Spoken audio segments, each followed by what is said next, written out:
Political governance పై ముఖ్యమంత్రి చంద్రబాబు కీలక రివ్యూలు చేస్తున్నారు. ఎమ్మెల్యేలు, జిల్లా అధికారులతో వరుస సమావేశాలు నిర్వహిస్తున్నారు.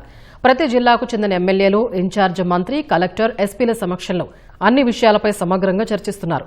పొలిటికల్ గవర్నెన్స్, ప్రభుత్వ కార్యక్రమాల నిర్వహణ, పెండింగ్ ప్రాజెక్టుల పూర్తి, ప్రధాన సమస్యల సత్వర పరిష్కారంపై నివేదికల ఆధారంగా సీఎం సమీక్షలు చేస్తున్నారు. ఇప్పటివరకు కృష్ణా, కడప, చిత్తూరు, అన్నమయ్య, మన్యం, అల్లూరి, పోలవరం జిల్లాల ఎమ్మెల్యేలు, అధికారులతో సీఎం సమీక్షలు జరిగాయి. ప్రతిరోజు అసెంబ్లీ తర్వాత క్యాంపు కార్యాలయంలో సీఎం సమావేశాలు నిర్వహిస్తున్నారు. పేదల సేవలో స్వచ్ఛాంధ్ర, ప్రజాదర్బార్ వంటి కార్యక్రమాలు ఎన్నిసార్లు నిర్వహించారు, సోషల్ మీడియాలో ఎమ్మెల్యేలు ఎంత క్రియాశీలకంగా ఉన్నారనే అంశాలపై స్పష్టమైన డేటాతో నివేదికలు సిద్దం చేస్తున్నారు.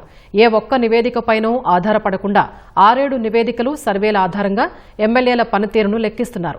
పనితీరు బాగున్న వారిని సమావేశంలోనే మెచ్చుకుంటూ ప్రోత్సహిస్తున్నారు. వెనుకబడిన విభాగాల్లో బాగా పనిచేయాలని సూచనలు చేస్తున్నారు. వివిధ విభాగాల్లో జిల్లా అధికారుల పనితీరుపైన నివేదికల ఆధారంగా ప్రశ్నిస్తున్నారు.